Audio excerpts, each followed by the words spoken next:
Okay, welcome to you all and to the folks who are listening or watching online. Uh, my name is Michael Fife, and I am one of your city council persons. And the Bellaire Citizens Academy has a special place in my heart because it started right when I came on city council. And at that time, I had not done anything with the city of Bellaire other than be on an ad hoc committee. So to say that I had a lot to learn was a mild understatement. And the Bellaire Citizens Academy was started by Paul Hoffman. It was his idea. And I know you're going to hear from a lot of people that Paul Hoffman was a goat or the goat, either way. I will tell you this, as far as I'm concerned, is a spectacular signature accomplishment because it is a way for Bellaire citizens, whether they ever have any interest in being involved in city government, to learn how their city works. Who does what department does what, who's in charge. And it puts a face with all of those names that you may read or hear about, but you don't know who they are, and you may not have any interaction with them. So I think it's just a wonderful, wonderful thing that he started. And I asked Paul when it was started, the very first class, if I could audit the class. And at that time, we weren't doing virtual things. It was all in a room. And there weren't any extra seats. And I had to promise to Paul that I would sit at the back and be quiet, which is not easy for me. So I did, and it was a wonderful, wonderful experience. And I learned a lot that have come in handy during the next 7 years that I was on council. We've had one of our city council persons has come through the Bellaire Citizens Academy, Neil Verma. And I can tell you, as a council person, he came prepared, hit the ground running, knew what he was talking about, and has been a productive council member ever since. So that's kind of a encouragement to you guys. Consider running for council at some point. We can use people who know what is going on with the city and how it works, not necessarily how you want it to, but you can't correct and remodel something if you don't know how it works originally. So I think this academy is wonderful. I wish you all the best of luck with it. Listen with open ears, open minds, and open hearts. Bellaire is wonderfully blessed to have energetic and dedicated city staff. They work their little buns off, and don't mistake, these jobs are heavy duty jobs. And as you learn about how they do and what they do, you will, I think, be impressed, not only with the job they do, but with the people doing the jobs. So enjoy, and I applaud you all and hope I see you all more down the road. Thank you. Oh my goodness, how are you? Okay. Thank you. Patrice, you're next. You're up. Yes. See, I bought this. I don't even know how to use it. I don't know. Just clip it on. All right. All right, great. Let's see. Thank you, Michael. Wonderful. Always, always. Bye-bye. Bye-bye. And you should take her up on the offer to at least visit City Council. If Michael is the best inspirational speaker that we have, so she always does a great job.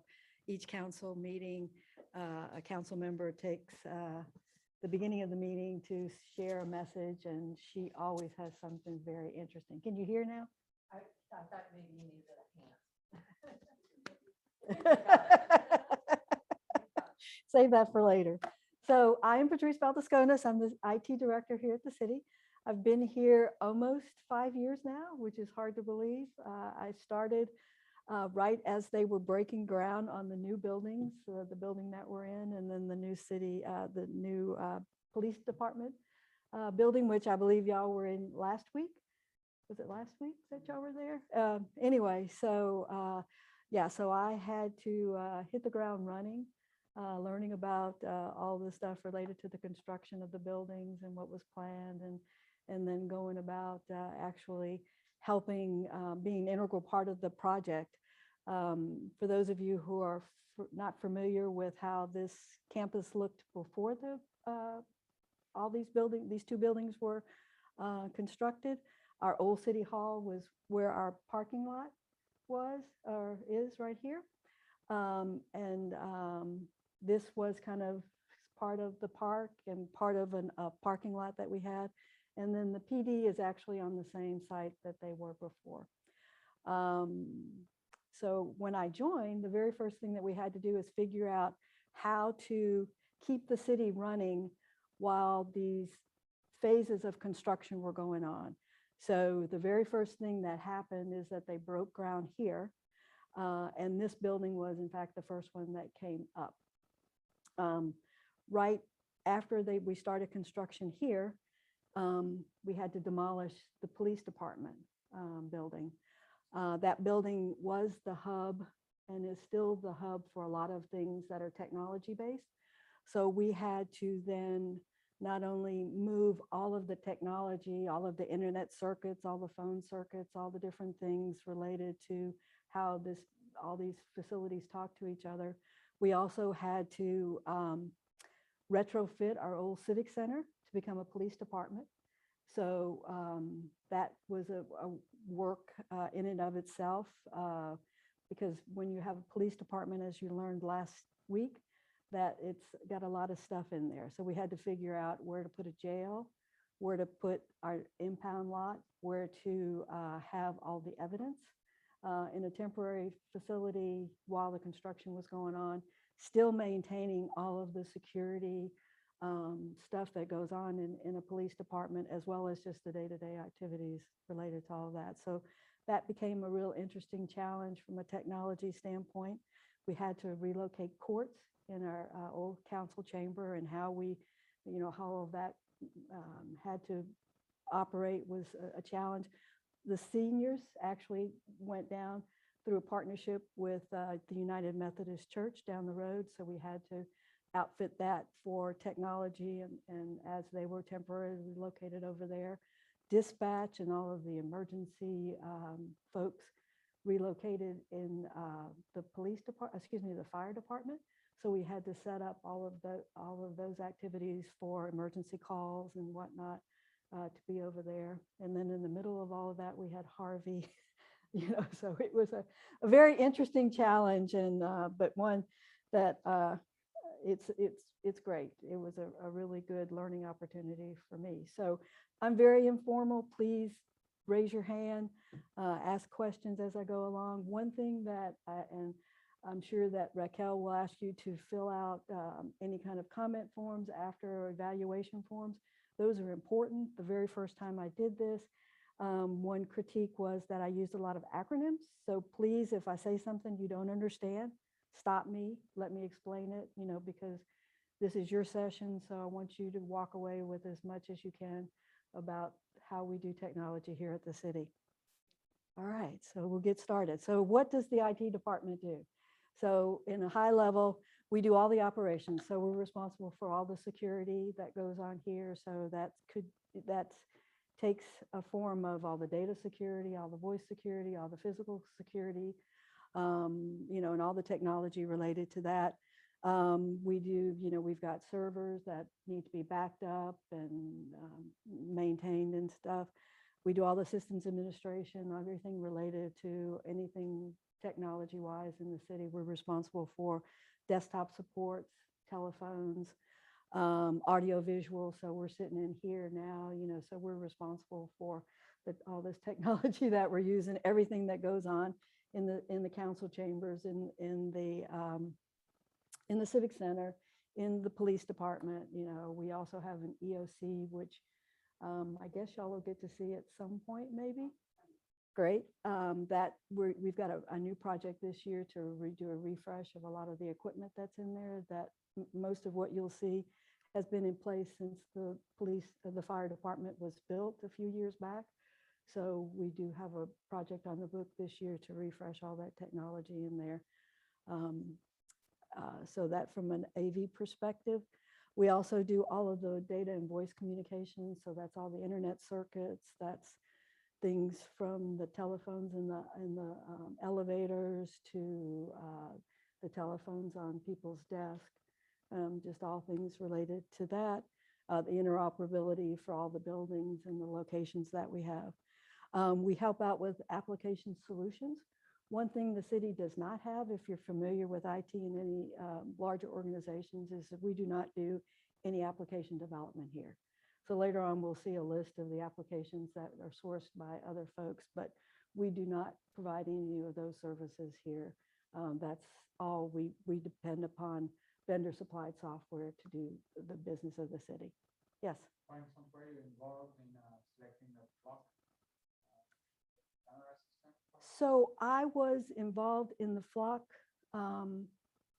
project as it related to the contract. So the technology and the use case for the cameras, that's all the police department, so all of the stuff related to that. I did help to facilitate getting the equipment installed, getting the, working with the flock folks to get the permits in place and stuff like that.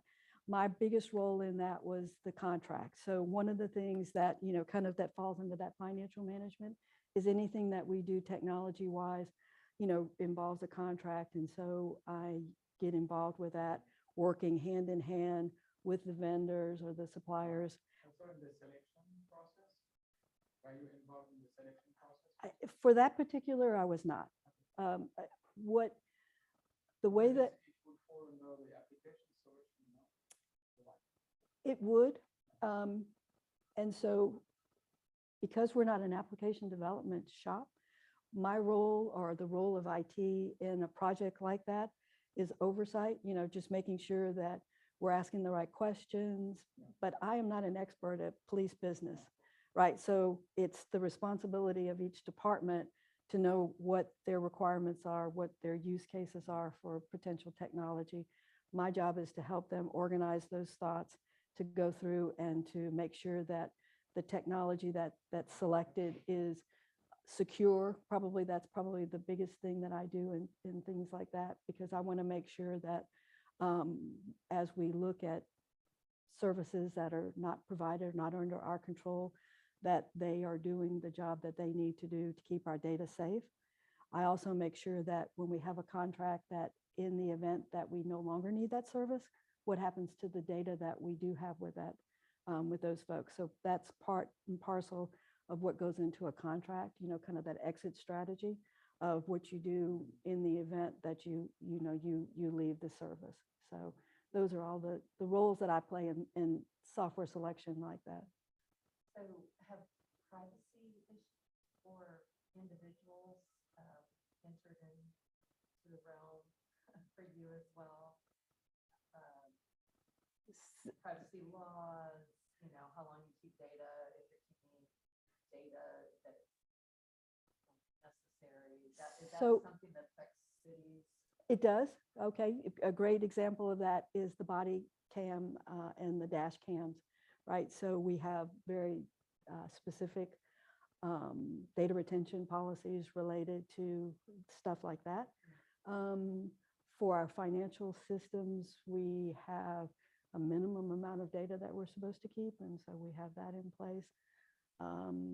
Yeah, so we do, as far as things like that are concerned.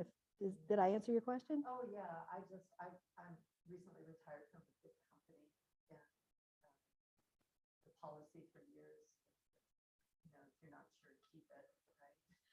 The problem with and then privacy laws came up, and we had some international operations, particularly in the EU, and the law required you to do exactly the opposite of that.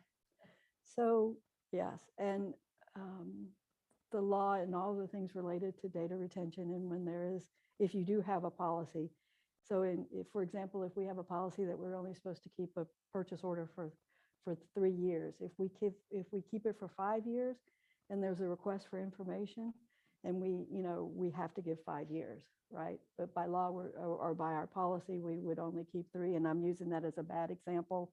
I don't know off my top of my head how long we keep purchase orders, but that's just the way that it is. So yeah, to the point of your other company, you only keep, I mean, I've worked at companies where as soon as you did a contract, anything related to the negotiation of that contract must be destroyed. And the only thing that retains is just your contract, right? Yeah, for sure. So we kind of talked in project management. So we have right now, we are in the process of replacing our CAD, or the computer aided dispatch and the records management for the police department. So my role in that was once again to help to facilitate the contract, to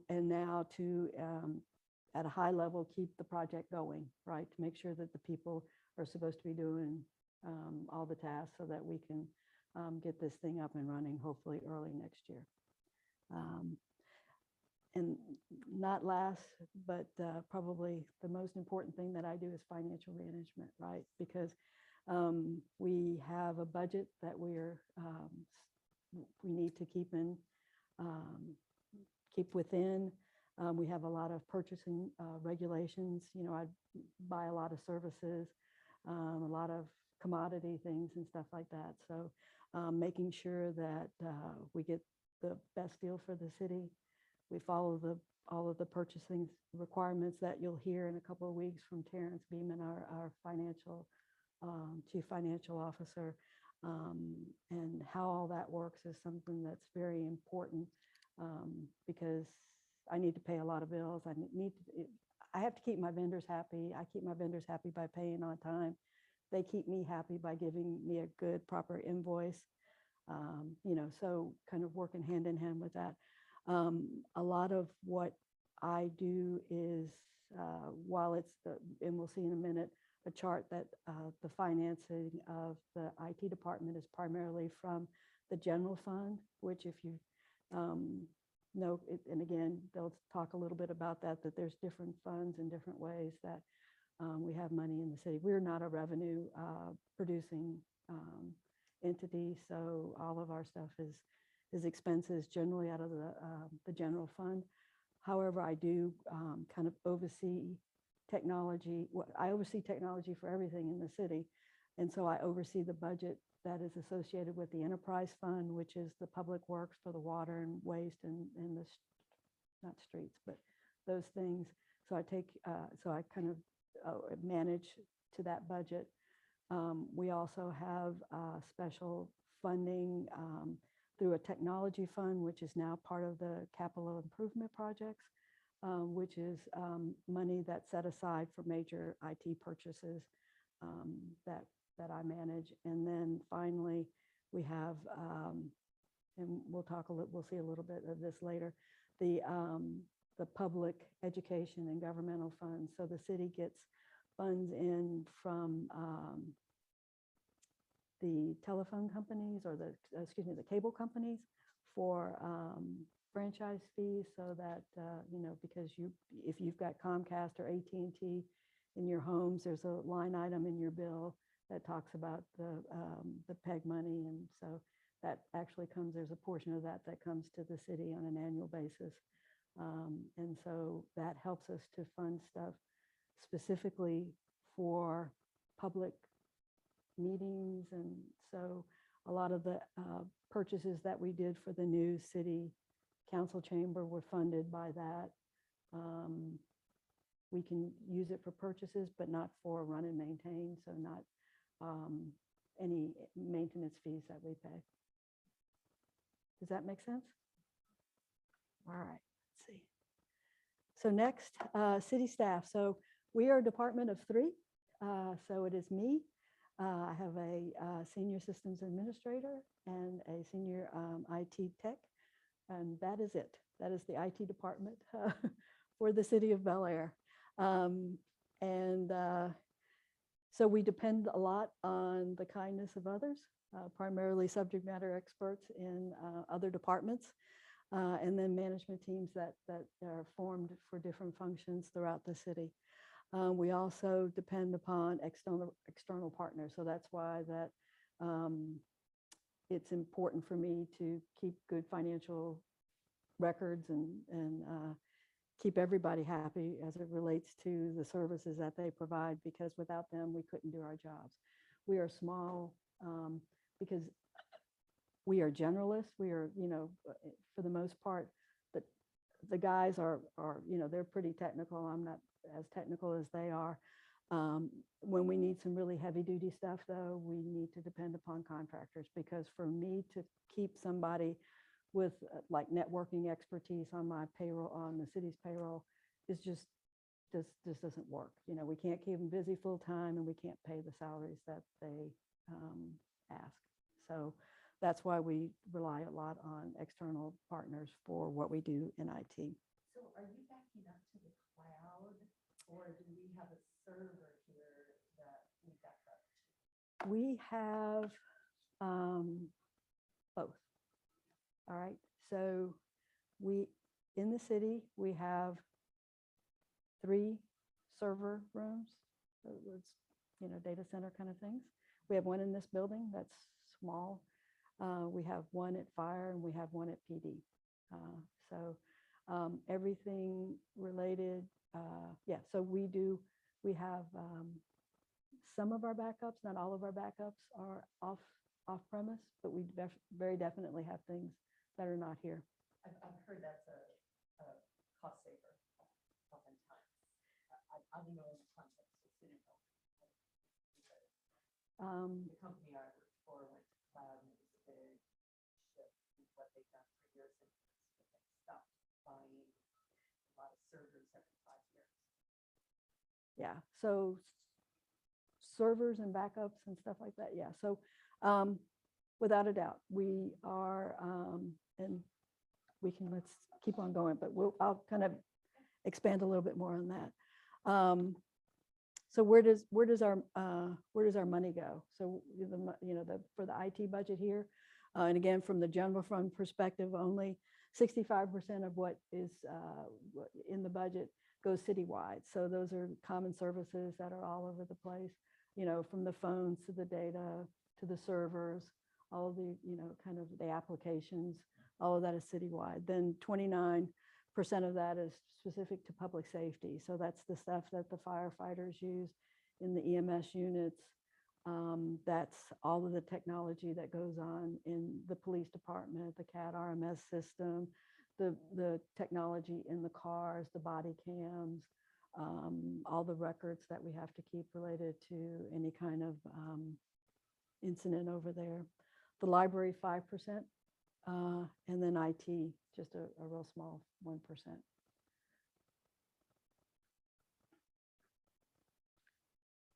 And then where does the money go? So when we look at our budget, the biggest thing that we spend our money on is communications. So in a couple of minutes, we'll go through some pictures of what that looks like. And not surprising, support agreements are the next, and then IT contracts and subscriptions are the next highest. And again, because we depend upon a lot of other folks to help us out to get our jobs done. Hardware and software, not as much. Rental, for the most part, a lot of what we do from a printer standpoint are leased or rented printers. We're doing less and less of buying of printers. There's a cost savings in that, because the biggest cost related to a printer is the toner. And so, it just makes it a lot easier. We've gone to central, when I first got here, a lot of people had little personal printers in their office, and we've got rid of that. I mean, so much so that in the city manager's office, which is where Raquel and I office, none of us have printers in our office. The only, except for HR has one for, really confidential stuff that they don't want to send someplace else. But the city manager, all of us, we all print in a common printer. So, and that's true for all the other, most all the other departments. kind of speaking to, you know, the applications and stuff like that. So I know you can't read this, but really the point of this slide is to show you that everything that we do in the cloud. Again, our position is cloud first because we're a small IT organization. We're going to get the best bang for our buck if we go out to the cloud, right? It's less that we have to support, that we have to back up. It just makes our lives from an IT perspective a whole lot easier, but it also, and more importantly, it serves the city because these applications were selected,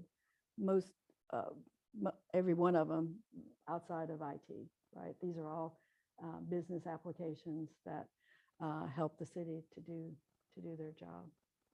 And then on-premise, we still and will continue to have on-premise most of the police-related activities because of the special requirements we have for security. It's better for us to have those on site. We also have our financial system here, and our document management system is also on-premise. And again, that's really just to show you that we're mostly in the cloud. And I'm going to walk you through these real quick. This is a high-level overview of our network.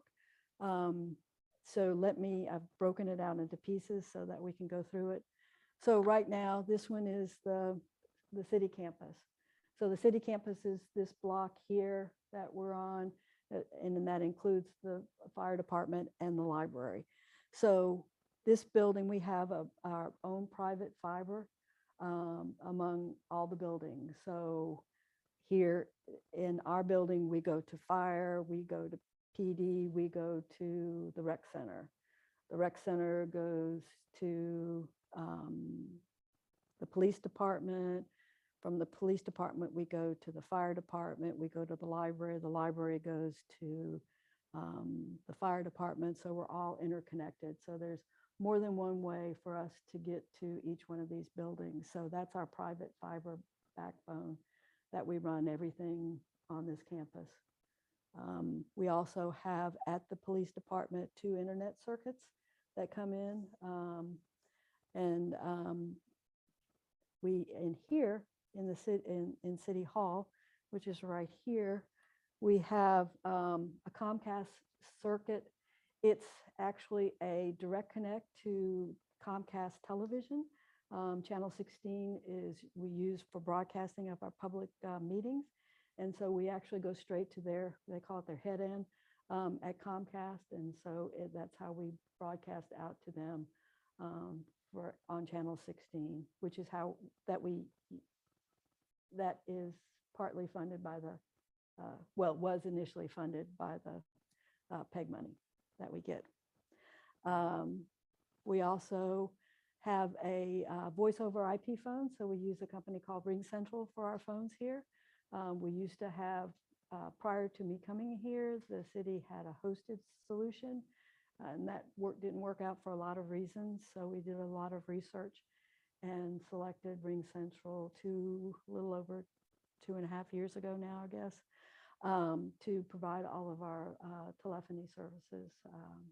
So our telephones, we have soft phones, which has been tremendous during an event or during the pandemic, as we had to get everybody to work from home. Their computers became phones, their cell phones became phones. So we were able to have people conducting business out of their homes.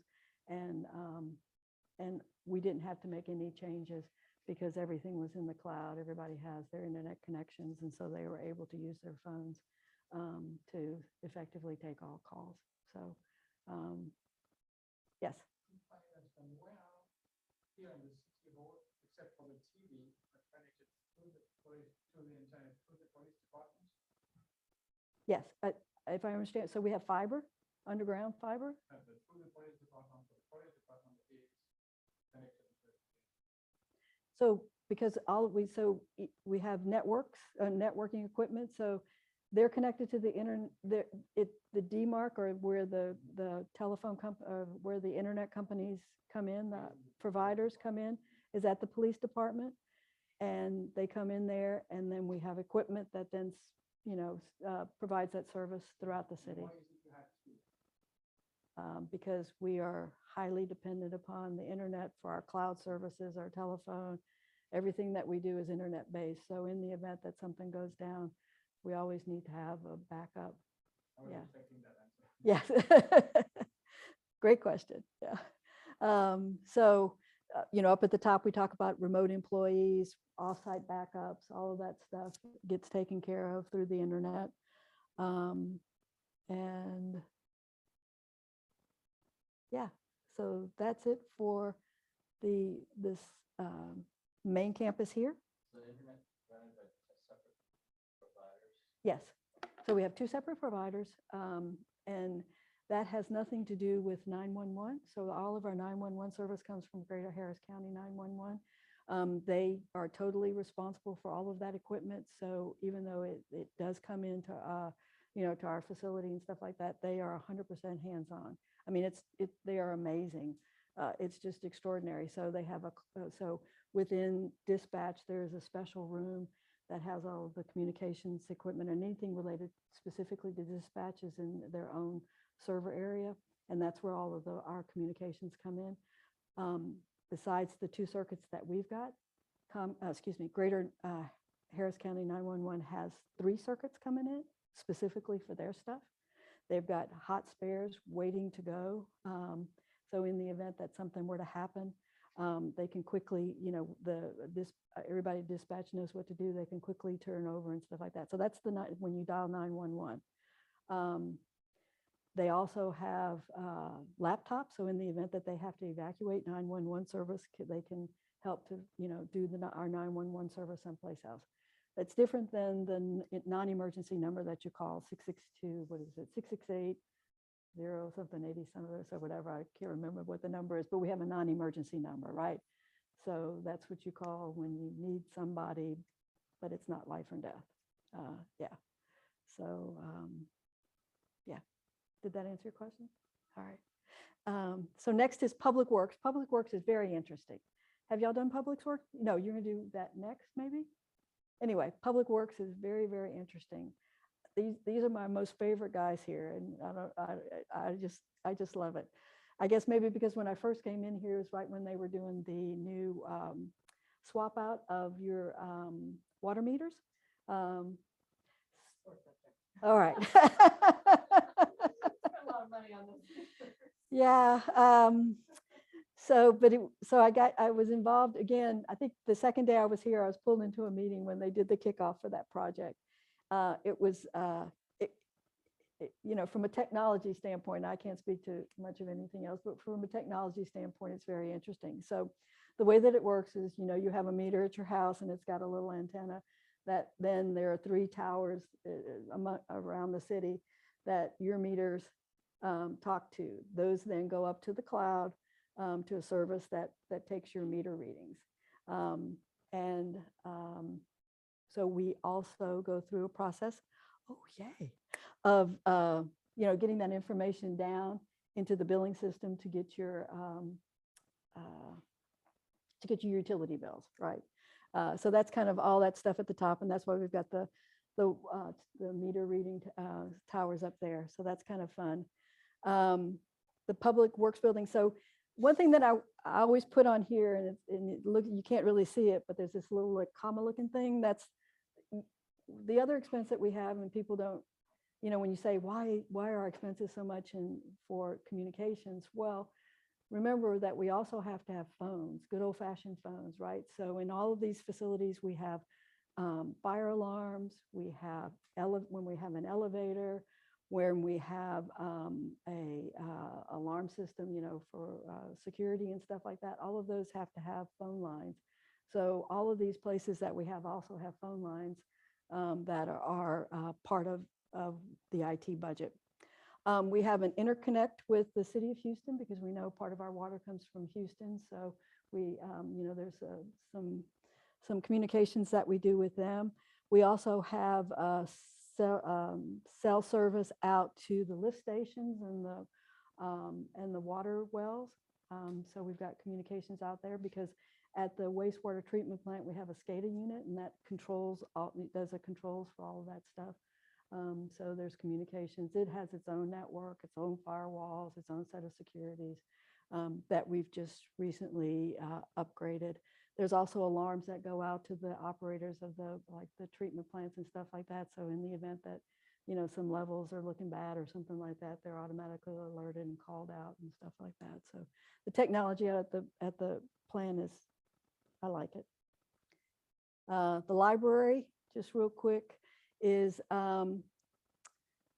back in 2019, we abruptly were told that the old IT services that the city of Houston provided for us through a consortium called Hallen. I don't know if Mary talked about that when she visited with y'all. Anyway, dissolved. I mean, and so within less than 6 months, we had to figure out how we were going to do all the technology in the library, because up until that point, for 25 years, City of Houston had done it for us. So we had to very quickly put in place everything. And so we were able to do that. And a big part of that, our success with that, was a partnership with Harris County. So we used the Harris County libraries application. So again, kind of, it's sort of cloud, but it's an application that's not ours, that we use and we pay for through the Harris County, which once again was we were very fortunate that we were able to capitalize on that. Public safety. So in the, we have our primary provider is Verizon. So in all of our public safety vehicles, we have, LTE service. So that's in the police cars and the fire trucks and the EMS units. There's iPads, there's rugged terminal laptops in all of these devices so that they can connect in. We have specialized security software that allows them to get into our network so that they can conduct business. We have radios, so there's radios that we use through the City of Houston's radio services. So again, kind of some of that communications bill is the radio services that we use and the services that City of Houston provides for us. We've got a satellite up to DPS in Austin. They are very particular about the connections that are made to them. So their preferred method is via the satellite. We also have connections to Harris County Sheriff's Office, point-to-point line to Harris County Sheriff's Office, and to the City of Houston for some other stuff as well. So we use Harris County for fingerprinting, and all the services related to that. Yeah, so that's that.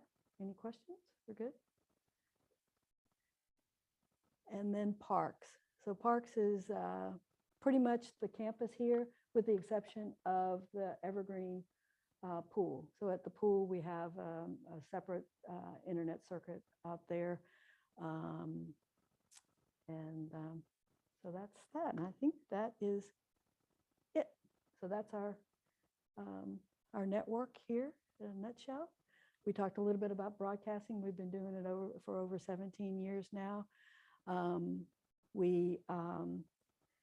we moved into this building, we expanded out to Facebook and to AT&T Channel 90, UVerse Channel 99. So we broadcast live in the council chamber. We also have the facility to broadcast live in the Civic Center as well. You can go to our website and you can see recordings back to 2014, I think, is when the viewership and all this stuff kind of varies based off of the topic, based off of, how you like to get your news. We see a lot of people on Facebook and stuff like that. And we get a lot of hits after the fact. A lot of people go and watch the videos a lot. So it's very interesting. And then at the top is just a representation a bill from Comcast so that if you could read those really small things, which I can't even from here, you would see that there's a line that says that there's some PEG money, and that's what the city enjoys, a little bit of revenue for us to pay for stuff like this. And then last, we're going to talk quickly about security, right? Because security is the biggest challenge that we've got, that no matter what, there are more bad guys out there than there are good guys, right? And those bad guys are really, really good at what they do. So we have all these different pillars of things that we try to protect, or we try to educate. And probably the biggest thing is people, right? So back a couple of years ago, the state mandates that we take cybersecurity training once a year. So we have a service that we do, and it teaches folks about all the things that they need to be wary of and stuff like that. And that by and large works. I mean, I can tell you that we constantly get emails from folks, hey, this looks suspicious to me. You know, is it good? Is it not good? Can I click on this? Even Bryan, how the other day sent something. He actually, you know, got a random email. Turned out it was from a resident, but, you know, we had to do some research before he did anything with it, because it looked a little, you know, it just the way that it came in, it just looked a little odd, you know, but it wasn't. So, but we get a lot of stuff. We get a lot of people who, you know, they try to, they'll pretend like they're a company, or they'll pretend like they're an employee. Hey, would you please change my payroll deductions? Would you please send my checks over here instead of over there, and all this other stuff? And we have safeguards in place that, you know, when we get a request like that, that HR and finance, they have all this things in place that that prevent us from doing some bad things, even though they look perfectly legit. And these things are getting better and better all the time. So we educate our people, and we're constantly trying to make sure that they, you know, have the tools that they need to be cautious of things, because that by far is our biggest defense, is to educate folks.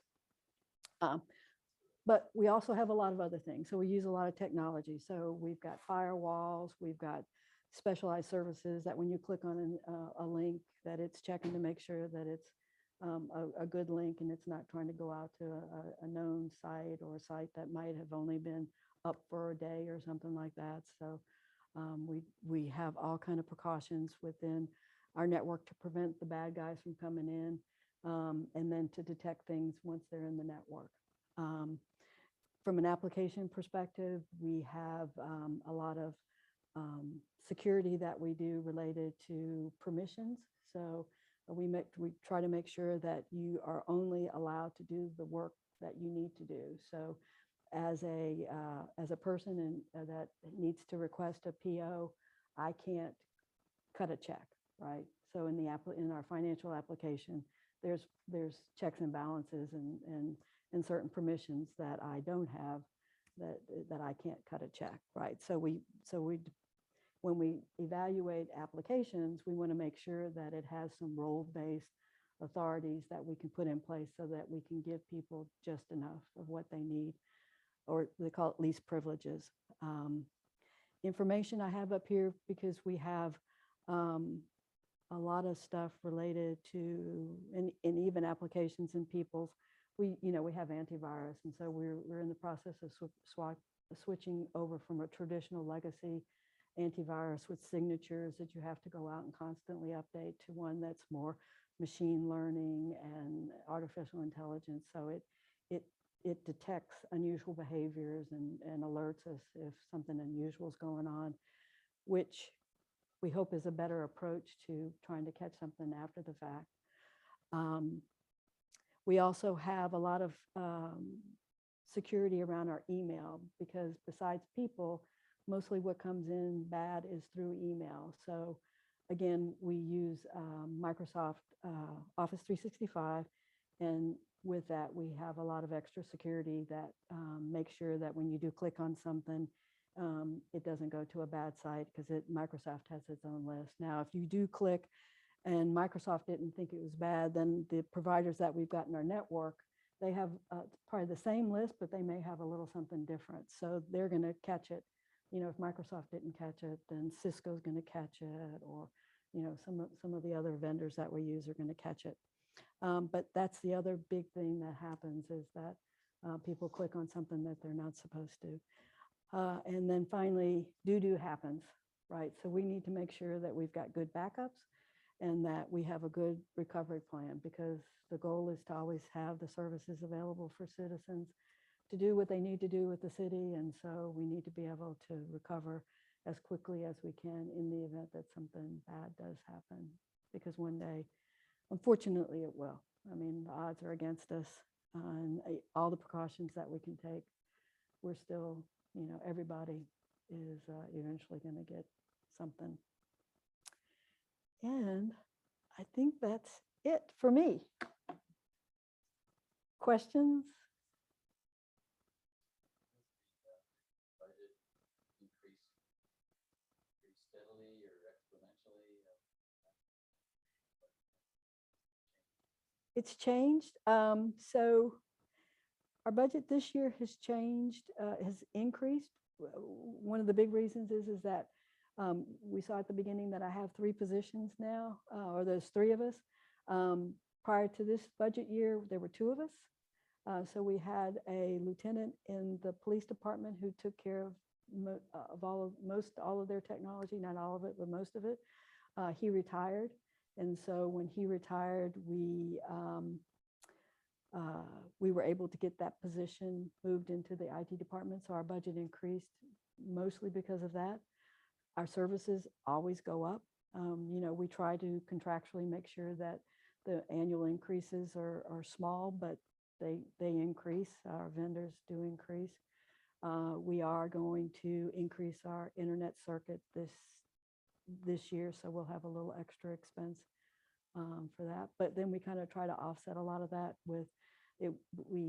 When we did our phone deal with Ring Central, that decreased our phone spend about $10,000. I can't remember exactly, but a year or something like that. So we did a little bit of a decrease. I shop and get, you know, when my contracts come due, like we have data circuits out to Public Works. So trying to get those less, you know, so yeah. So, but since I've been here, the budget has gone up. You know, we also have all this new technology in all these buildings. You know, we had the opportunity when we did the new, when the new facilities came in, we had the opportunity to refresh all of the network equipment citywide, which was a wonderful thing. But that comes with you know, some sort of a cost in maintenance and stuff like that. So we've got new applications that have come to be. Those come at a greater cost, so we have those increase. So yeah, there's been. I would expect the cost of everything related to cyber security to go up, just the services of it. It does. It does. So when we swapped out our antivirus for what we have, yeah, there was I'd say like a 30% increase of what we paid. Right. Worldwide, the surge in hacking of corporations. Right. Yeah. Yeah. And we recently had to do some additional security things. Good point. We have cybersecurity, and our cybersecurity policy mandated that in order to enjoy the levels that our coverage levels that we had to institute additional security measures. So we've just finished that as well. So, and that came with a little bit of a cost, you know, in order for us to do that. But it protects the city. And in the event that we do get compromised, then we are in a better position because our insurance coverage is a little bit better. So hopefully we'll never have to use it though. Does the city have policy Yes.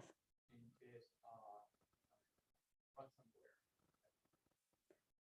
We do. We have a policy through, it's the Texas Municipal League. So that's where we get a lot of our insurance and stuff like that. So Terrence is the best person to talk. So, you know, if you want to learn all about our insurance coverage, because it's part of the overall insurance that the city has, you know, for everything, for all of our assets, for automobiles, you know, thefts or whatever. My question, background of my question is more like,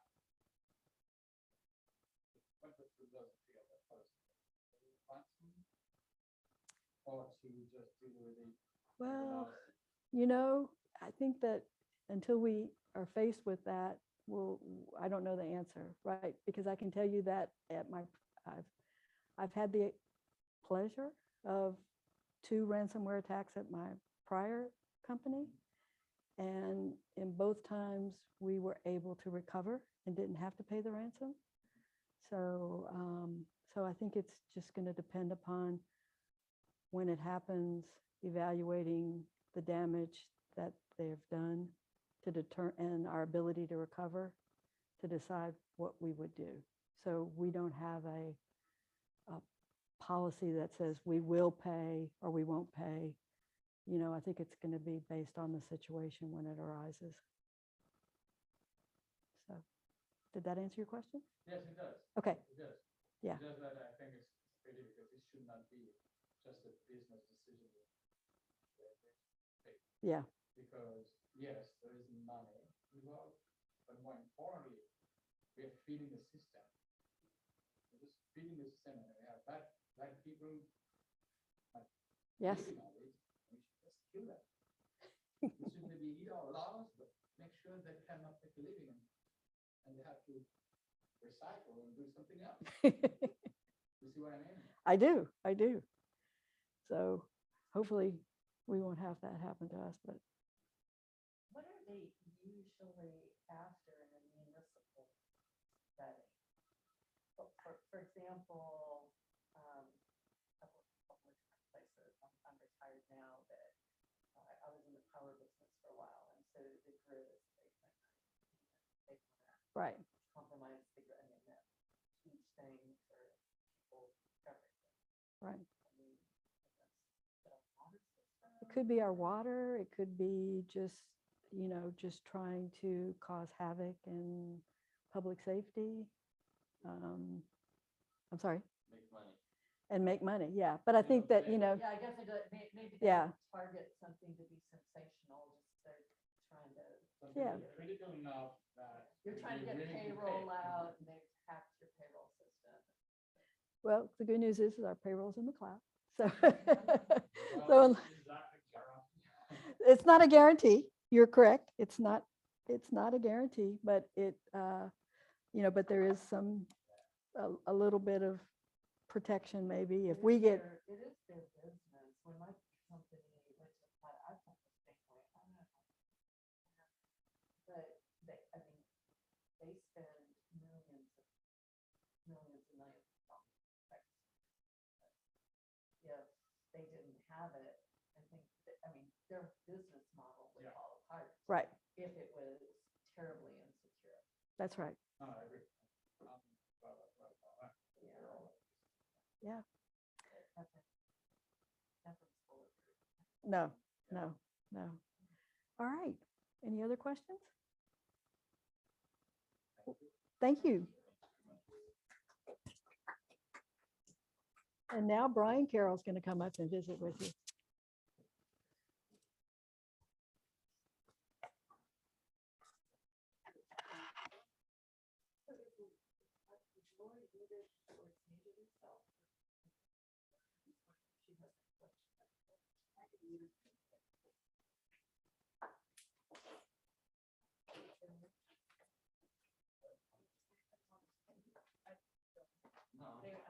Enjoy your bus. Thank you. Thank you.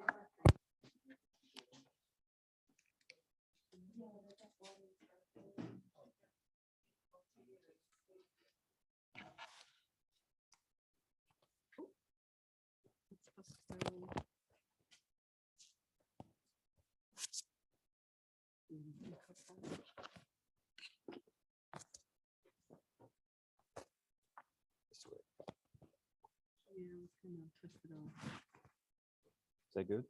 Yeah. How do I know? It's I lit guess up it's up to yellow, so Lori. they can, Okay. they can hear. All right. Oh, thank and you. here's the clicker. I mean, Okay. I need to switch presentations. Up. Yeah.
Okay, good.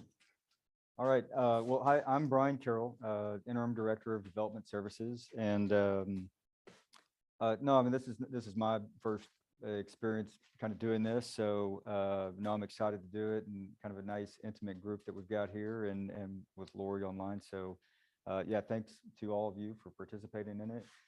Nice to kind of learn what Patrice is talking about. She's an incredible resource for the city. Is very supportive, as we are essentially internal customers to her. Does a fantastic job supporting us. We have a number of technical resources that we use, and I'll talk about some of those as we go through this, but yeah, it's nice to be here and kind of go through this. I was also presenting over at P&Z. We had a workshop regarding the application for development, or the 3 applications for development up at 4800 Fornes. So the kind of commercial development that's happening over there. So kind of splitting double duty. So we'll do the best we can though as we get through this. So it is, yeah, and yeah, actually, just a little bit about me, I guess, if it's worth it. This is my kind of first run in city government. Had a background at the Transit Authority for 12 years, systems development, data management, quality, and then actually built a management system. Built a management system there regarding our for the city's extension of light rail. Then went over and worked for a drilling company for the last 8 years, and then kind of found myself back in public service. But yeah, long days, and yeah, and comment to that, yeah, it has kind of given me a renewed respect for the resources that are here. I mean, it's an incredible staff that the city of Bellaire has, highly dedicated, and they do a lot of long hours.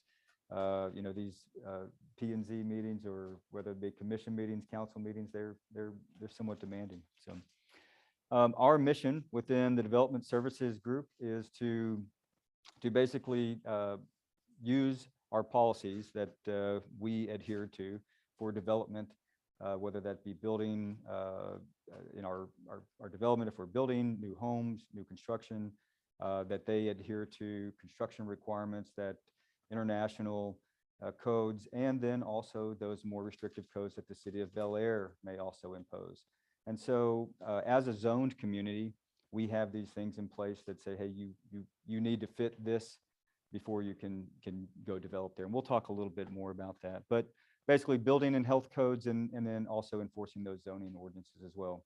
So we act as a resource to the community to enforce those codes. And code enforcement happens to be one of the responsibilities within the department.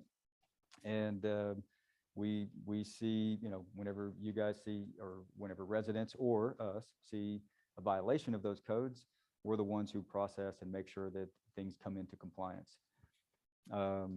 So yeah, code of ordinances, building codes, planning and zoning regulations, and then the comprehensive plan. And we'll talk more about these obviously as we go through this. Here's kind of a diagram or display of the multiple responsibilities that we manage within the department. So It's quite a bit. And these things range, from a comprehensive plan, that planning element, that short and long-term planning, all the way down to daily code enforcement of where we might see violations across the city. In addition to that, we're involved in the capital improvement program. We help facilitate that process on an annual basis to identify what projects the city is going to be involved with, identify the funding, capital projects, identify the funding and how we're going to pay for those things, or work with the different departments that are going to manage those projects so that we can present as a part of the adopted budget, here's the programs, here's the projects that we're going to manage as a city. Permits and inspections, that's the biggest one here, and it's also probably the bulk of the responsibility of this department.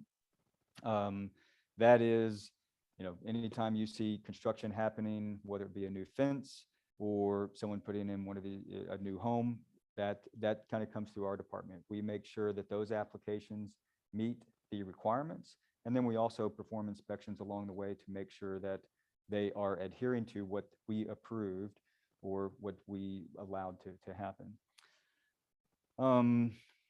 I've also, well, I'll kind of get through it. Floodplain management, I mean, obviously a priority and a concern for this community. And having seen significant flooding in the past, that's something that we work to make sure that standards are met to mitigate those flooding in the future, and try to improve a situation where if, one, making sure that things are built to a specific code, but then also to help mitigate flooding, but then also, helping development of properties to help kind of share the burden as well, which we know in Bellaire we have fairly restrictive codes associated with that. For instance, a flood vents that on new structures that need to be 4 inches above grade, right? So that is also one, it's a building code requirement to offset hydrostatic pressure, but then it also allows some sharing of the burden because you have less fill on a particular lot. Planning and zoning, this is making sure that what someone is proposing to do on a particular piece of property is in acceptance with what the community has codified. So lastly, or grants management, that is a responsibility that we help facilitate for the rest of the community. We make sure that those projects that are grant funded, which right now we have funding through HUD and FEMA for particular projects, that we stay in compliance with what those federal regulations are. And then lastly, GIS. This is supported heavily by IT. This is geographic information systems. This is the ability to do spatial analysis, quite important in a municipal setting. So I've highlighted here the different commissions and boards that we support. These Building and Standards Commission, and we'll go over what those are in more detail a little bit later. But yeah, Building Standards Commission, Planning and Zoning Commission, and also the Board of Adjustments. And those responsibilities, supporting the boards, that's quite involved. A lot of times we're presenting to them and they're making decisions based on what staff is recommending. So here's our org chart. I, much to their chagrin, had them all take selfies. Some of these aren't so recent, but some of them are. So interim director, that's me. Marlene Campos is our admin assistant. Christian Summers over there on the right, he is our interim assistant director, our building official, and our certified floodplain manager. So a very talented person that I'm happy to say that I was involved in bringing on to the city of Bellaire back in February. And he's been an incredible asset for the city. Jersey Village. Yeah, and he was there 14 years prior to coming here. So building inspector Pedro Gutierrez, another just incredible resource that we brought on in March, April timeframe. And if you're going to ask the same question, I want to say it's Laporte, but I'm not sure exactly. Pedro, though, it kind of came up through an electrical background, incredible inspector, and you may see him out and about if you have construction either at your place or nearby. Melody Sun is a Bellaire resident, and she was hired on around the same time. This was all part of, we did an analysis of our, we had contracted out building services. That's kind of everything over on that right-hand side. We had contracted out a lot of these services in the past. And we were going into a new contract cycle last fiscal year around this time, which also happened to be the same time that I was coming on. And whenever we did the analysis based on the contracts that we were reviewing, we said, hey, it's probably going to be better for the community to hire these folks, have them here full time, and have them vested as well. So council made a decision to do that, and frankly, I think it was great. I think it's really good for the community to have these resources as a part of the city, and they're vested in the solutions that are happening. So Melody Sun, Bellaire resident, now working as our plan reviewer, and then 2 permit techs. And if you're making requests on permits or inspections, whether that be permits associated with possibly construction or parking permits around the high school, these are Megan and Matt, 2 incredible folks that help out in that capacity, and they can pretty much answer any question associated with the department, but if not, they can usually get you in touch with the right folks. So over here on the left-hand side, Linda Barber, our code compliance officer, she has what I consider, a difficult job sometimes, because, whenever you have violations, she's the one bringing those up with folks and getting them into compliance.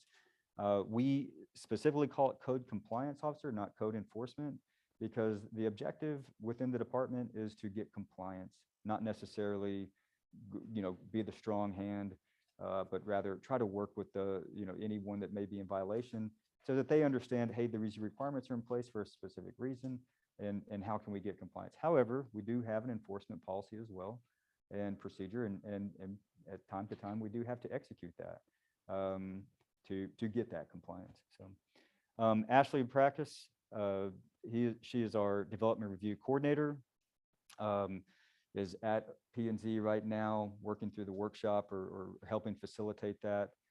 Incredible resource, again, has been with the city for, and I should probably mention that, Matt has been here for many years. I want to say 18, 19 years, quite a long time. Linda, I want to say in the 7-year, Ashley, about 7 years. But yeah, incredible resource again. Really, this is one of the most talented teams I've worked with, and you're lucky to have these folks. And then lastly, but not least, Tobias is an intern. He's what I would consider a non-traditional intern. He is an officer in the military. He's currently in the reserves, and he came to us. He's working on his MIS at U of H, Master in Information Systems. And just we happened to get lucky this last summer as part of an intern program that we had. Tobias applied, and he has been an incredible resource, especially with helping us. I mean, we call him, technically he's an intern, but he's a project manager in a lot of ways for helping us implement a SmartGov system, which we'll talk about, that helps facilitate our different tickets, whether they be inspections, permits, code and compliance. So this is our talented team. I couldn't be more proud of a group of people. So you'll see their faces kind of all throughout as points of contact for the respective topics that we'll talk about. So short and long range planning, kind of going back to that one slide that listed all these different responsibilities. I'll start out with short and long range planning. And the reason for that, and this is done through our comprehensive plan, got an image of what that looks like. There's also a link. I don't know if Raquel, do these slides go out to participants or? Okay. Excellent. Yeah, there's, so I included some links. I don't see it on this one, but there should be a link to the comprehensive plan. So if you're interested in looking through that document, it's quite comprehensive. No pun intended. But it establishes that growth or that vision for what the community wants to see, down the road. From 20 years from now, this is what we want this community to look like. And the last update, or the version that is out there now, we adopted in 2015, and it was amended for Chapter 2, primarily associated with the North Bellaire Business District, the 4800 Forness area, in 2017. But it does that. It directs growth. It is focused on preserving what the community there. Whenever we do an update to the comprehensive plan, a lot of folks come in. It's going to be residents, different folks, whether they be elected, or just nominated and want to be a part of the process. But that is part of the update to the comprehensive plan, and it documents. And it's actually a Texas. It's a state requirement that we have that as a zone community. I say it's required. I don't know if it's actually required, but it is heavily recommended in a way that we need to align our planning and zoning ordinances with. So this diagram here, basically the comprehensive plan sets out the big scope. Our planning and zoning ordinances are in alignment with that, and they're going to say what can and cannot be done within specific areas and on specific properties. And then lastly, the development and permitting is where we really put controls in place to make sure that everything is aligned. Anything that happens on a specific property is going to be aligned with what that zoning requirements are. And it's also built to a specific code, not just within our planning, but then also to whatever our building codes are as well. This is just my attempt to kind of say, hey, what do we do regarding development in 6 steps or less? So essentially, if someone says, hey, I want to do something on this property, the first thing we're going to do is say, well, can you, by code, do we even allow that? If you do, it's kind of like you're going to skip ahead and you'll go to all right, submit your site plan, and then you'll move into permitting. And then it really becomes a check of, okay, well, what you're trying to do, does it meet building code? But prior to all that, as part of the planning, we're going to check chapter 24 in our code of ordinances and make sure that what you're wanting to do on a particular piece of property, it is zoned for that. In some cases, you may be able to go through a special use process. And on the next slide, we'll talk a little bit more about that, but it basically involves community hearings, and decisions from P&Z and from council. Once you do get approval on what you want to do on a particular piece of property, you submit the site plan, and that becomes the basis for your development.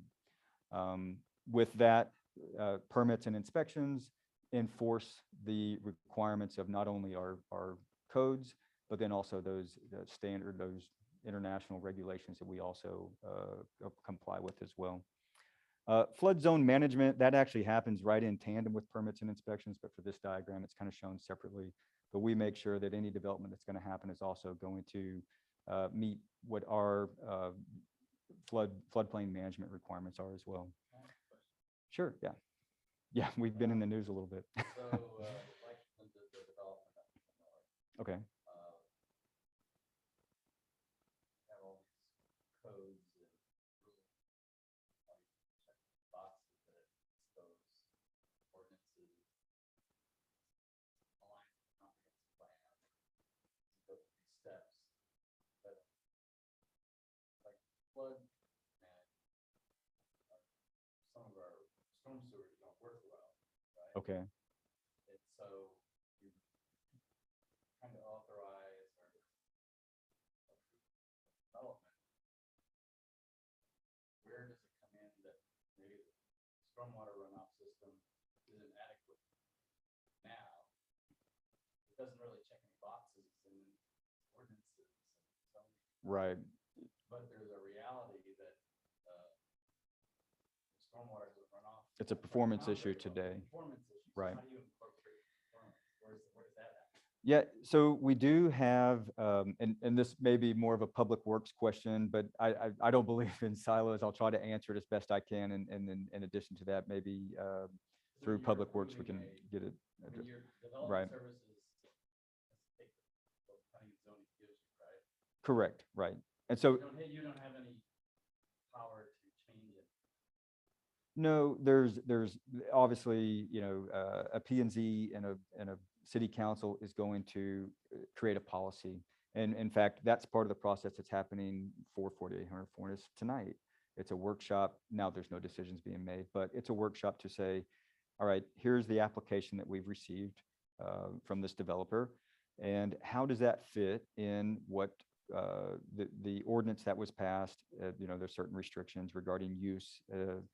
Now, whenever we talk about drainage and water detention, we require that any applicant meet, or whenever they get into the permitting step, that they meet the requirements of, we basically have adopted City of Houston's Chapter 9 design manual. So those in review of the application, review that site plan and associated documentation, will make sure that it meets those requirements. Now, part of your question sounded like it was, hey, if current performance is already impacted, what are we doing about that? And so that's where the capital improvement program comes in to some degree. So in fact, as part of some of the projects that I'm directly involved with through a grants perspective, we're making street and drainage improvements that were originally approved as part of the Better Bellaire bonds for Better Bellaire, one of those, BBB. So there are those improvements that, Sure, but what I'm saying is, with a project like that, right. and there's problems in the neighborhood surrounding it, how can you move forward? Yeah, and Without taking on some risk? right, and that's a good question. I don't know that I have an appropriate answer for it. It's one where I think if we recognize that performance is compromised, or we're not performing according to design on our existing infrastructure, that's where to me, that would be where we initiate part of a capital improvement program to fix that. If it's supposed to be working at a certain level and it's not, the city is responsible, in my opinion, to get that corrected. Now, kind of going out on a limb here, but if an applicant for development is wanting to put something in place and the city system is compromised or not performing at what it should be, how that might work. Now, there may be an opportunity to say, hey, we need you to help us with this. He only uses the rules in order that are in place, right? Correct. The Yep. ordinances are in place, but Actually, yeah, Brant, there you go. might be a good question for you. So the question is, and we're talking about our overall process, we're in the permits and inspections part, and happened to mention that we were workshopping with P&Z tonight. And so the question is, if our current infrastructure, drainage, stormwater possibly is compromised or not performing at the level that it should be, how would that impact an application for development? And that's what I was saying. To me, the responsibility is kind of, hey, we need to be performing at a certain level. And that might be the opportunity to put a capital improvement program or a project in place, or there may be the opportunity to help share that burden with the applicant. So, yeah, and I think that would depend on the specific infrastructure in question. So let's say, for example, we're talking about wastewater, and the solution would be that we just need to replace the pump, but we haven't replaced it because we haven't needed the capacity. That might be something that we might say, well, let's work together on this. When you're talking about drainage, I think that's a little bit different, for example, because we're going to want to clean out, our lines if our lines are have debris or anything that's causing there to be a bottleneck. Well, we know there's a bottleneck at the frontage of 610, right? That's not something that we could control. Right, but we're looking at a redevelopment there. So how does that impact the fact that there's a bottleneck in the stormwater system? It doesn't, because development regulations require you to mitigate any downstream impact. So what they have to do is they have to retain or control flow from where they build and where they start and where they discharge into. So they can't increase the amount of flow or the rate of flow without some sort of improvement. So typically, and for example, 4800 Fornes, you're talking about having detention ponds, having permeable space remaining, that sort of thing. So when you're talking about drainage, you have to follow the City of Houston guidelines. Typically, that means you cannot cause downstream impact. You can't increase the amount of flow that's going in or the rate that it's going in at. So at that point, you're going to have issues. issue system-wide, like that connection at Tex, 610 with TxDOT. But the thought is that when we're looking at that, hopefully you'll be able to get them to come on board as a partner and get the rest of that line built. But you're talking about water, wastewater. They go into the same system. I'm sorry? The development will drain. I don't know exactly where it drains, but it can't drain any more or any faster than what was there before. That's how that's regulated. That actually came up tonight, regarding drainage and detention. And right now, that facility has very little drainage and detention based on its past use. Development on that will require that detention and, well, that drainage and detention meet the code, the city of Houston or city of Bellaire too, code and requirements. And through that development, there will also be added detention, which doesn't exist today. So. So do we have the city of Houston have a problem with compliance since we copied their ordinance? Because I'm thinking about South Rise at West Park. Once they developed the Walmart and that big computer store and then all the strip centers down Mhm. there was a much worse issue with ponding and drainage there. Mhm. So it seemed like when they developed that, they should have said, no, you can't be putting out more than. And I don't know that I can answer your I mean, question it's- I know it's directly. not us, it's city of Houston, but Right.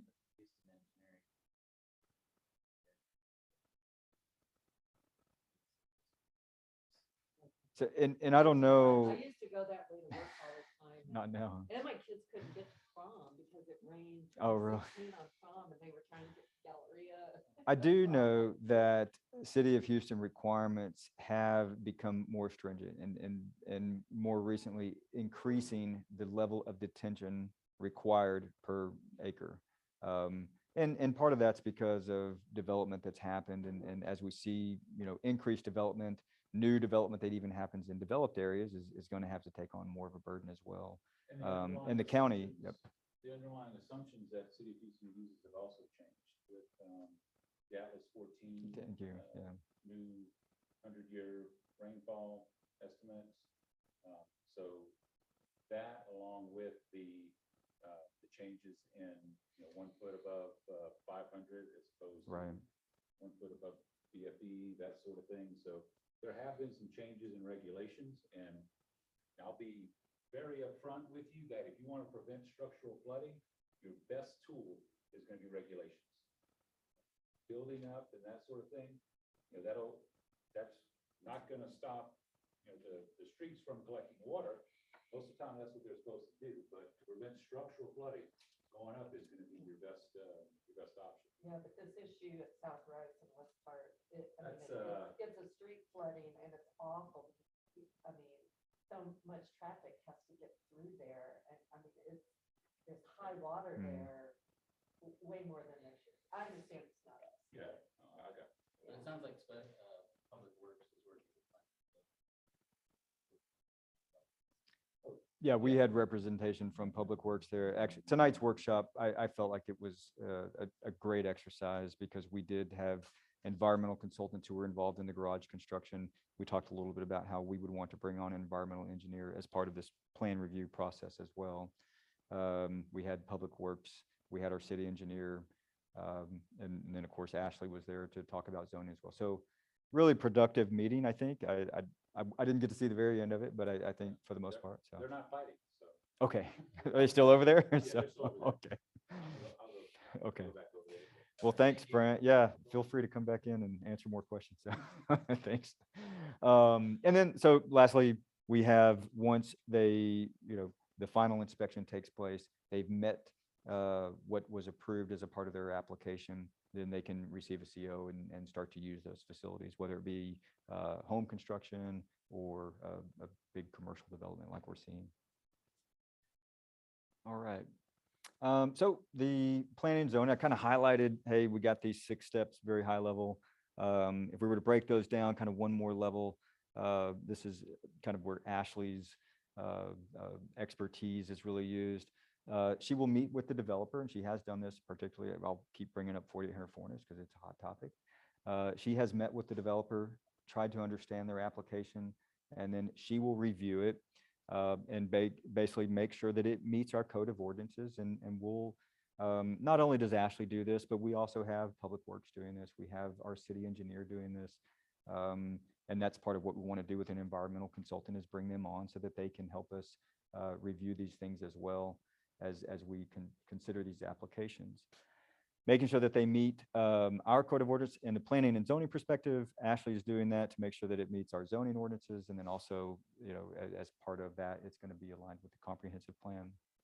In those cases where we have a specific use permit that we have a specific use that is permitted by ordinance for a particular zone, that basically requires that, one, we send out a notice, there's a public hearing, and P&Z will make a recommendation at that point to council, or a decision associated with that, which ends up being a recommendation to council.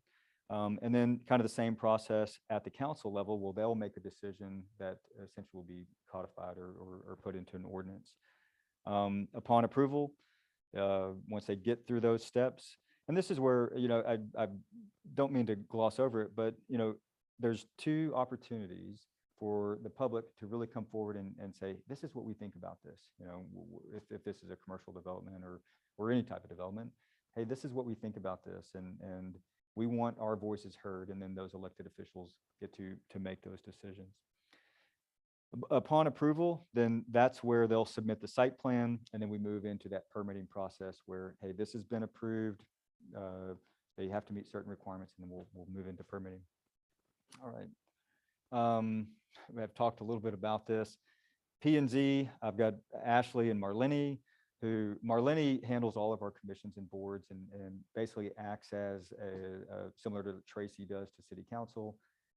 Marlene does that for BSC, P&Z, and Board of Adjustments. Basically the remit or kind of the focus for P&Z is to, one, identify, and I've got the reference up there if you want to go in and understand all the, I guess, more detailed or legalese, so to speak. But basically in 4 bullet points, understand what those community needs are and advise council on what those needs are. Provide goals and recommend goals for planning and development. And then also talk about or recommend ways to achieve those goals. And then lastly, engage citizens on a regular basis and ensure that any activity is going to be aligned with what you, the public, want to see for that particular location. It's 7 members, staggered terms. I probably could have said this once for all of the boards, they're all the same, but 2-year terms and 3 consecutive maximum. And there's some applications that they consider anytime that we do a replat or anytime there's a rezone, these plan developments, as we talked about, and then also specific use permits as well. They'll always go through P&Z. A practical example of planning and zoning, it's basically the regulation that says you can or cannot do something within a specific area, geographic boundary. And that's what those districts are meant to do. There's a goal or an objective that aligns with the comprehensive plan that says, hey, we can do this here or not. So they specify these areas for residential, industrial, recreational, commercial development. And I've got a chapter 24 outlines what all the different zones are and how those works. And I've also got a link here to our zone map. Obviously, it's very difficult to see that, but we can kind of see, does this have a pointer on it? There we go. Residential, these are various different residential activities. These blue or purplish color, these are planned developments. And then we've got kind of mixed use in this green color, or CMU, and then also mixed use where you can have a different industrial and commercial and residential activity or development.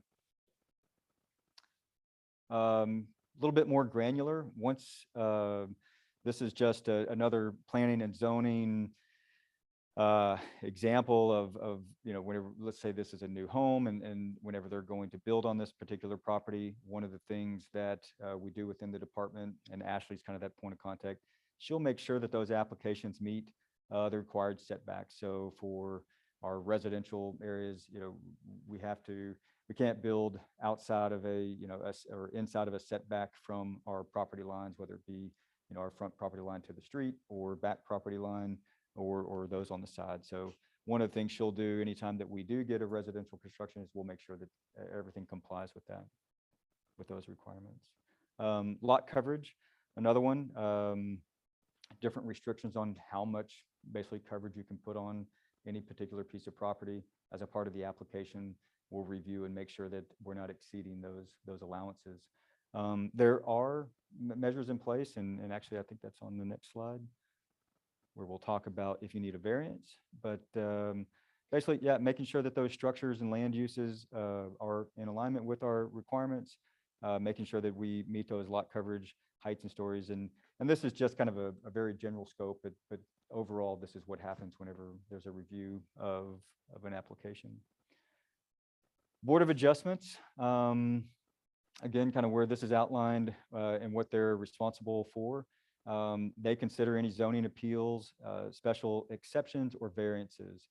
And for an application to be considered, it essentially needs to meet these 4 requirements. Basically, and again, this is a very condensed version of some lengthy explanations of what those requirements are. These are state imposed, not necessarily just within the city of Bellaire, but kind of across the state. Modifications, basically, they're required for the applicant to develop the parcel. Enforcement results in an unnecessary hardship that the applicant didn't create, and it can't only be financial. Variances won't be determined, or they won't be detrimental to the neighborhood and the surrounding properties.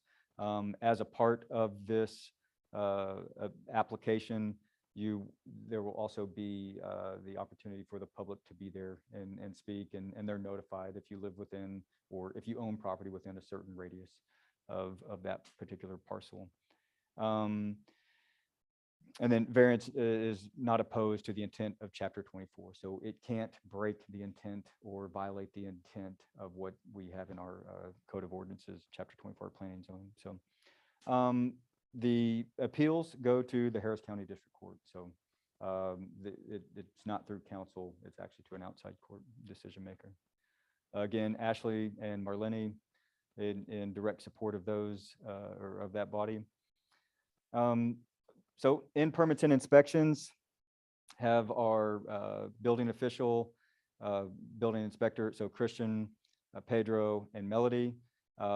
This includes enforcement of all the international building codes, our national electric code, and then also those codes that we have, or that we have codified, or that we've adopted through, like, the City of Houston commercial requirements. Basically manage the plan review to make sure that they meet those codes, and then also perform the inspections to make sure that along the way, the actual construction is meeting what was approved during the application process. So any residential activity, any new or commercial activity kind of runs through this department through our building services group. In addition, our building official serves as a liaison for the Building and Standards Commission. So once the Cornice property, everything gets approved and gets up and going, we've got one person that will be No. inspecting to make sure I mentioned that we brought some folks on staff. We also have contract support.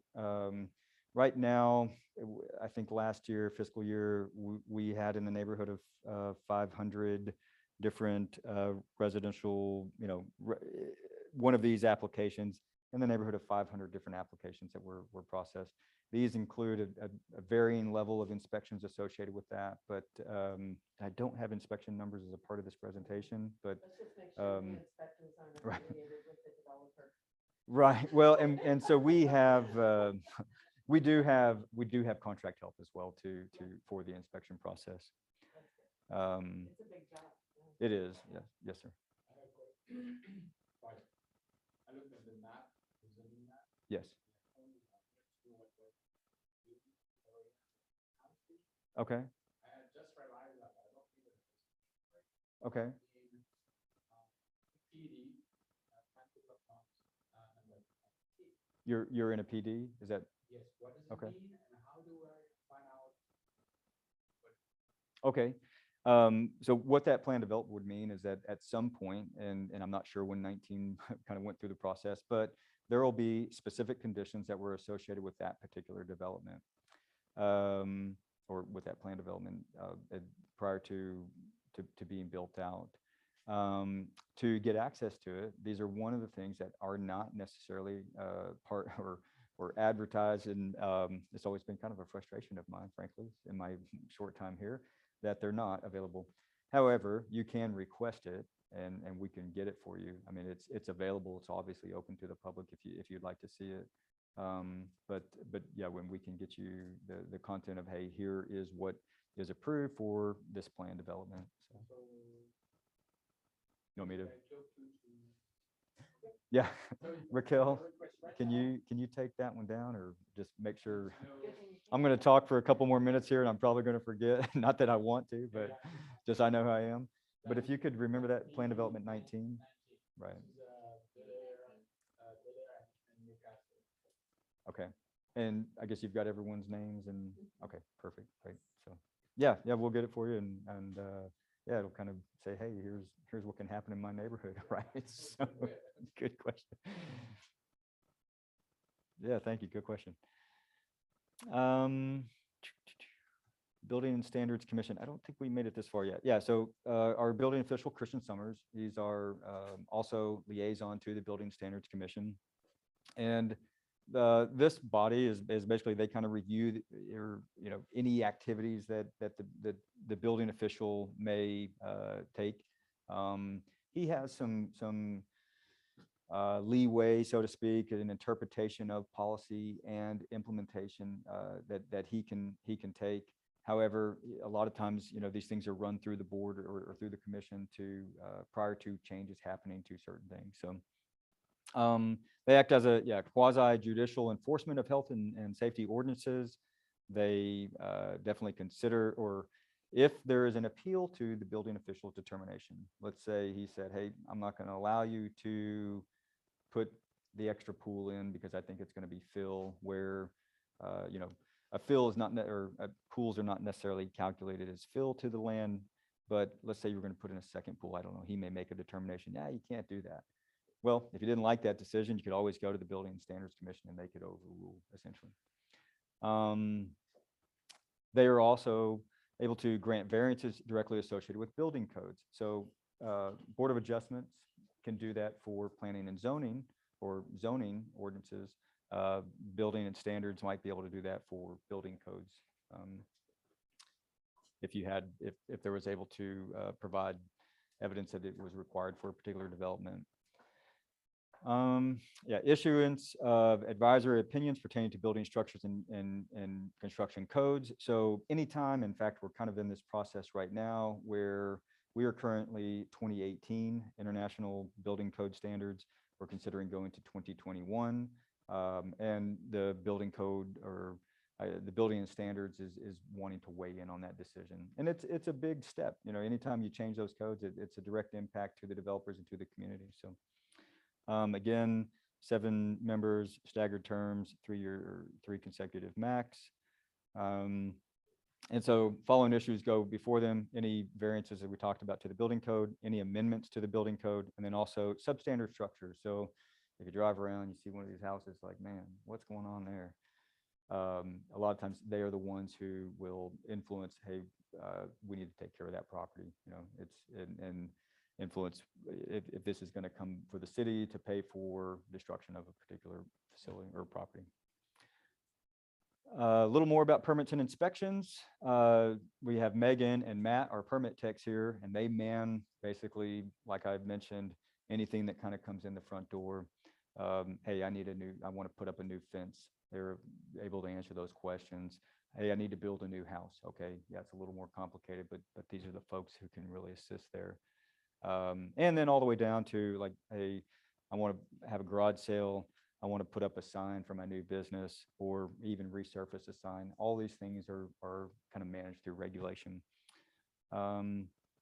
Also, contract. Yes, sir. The fencing. Yes. If you just replace wooden fencing with a watch on, because they sent it just.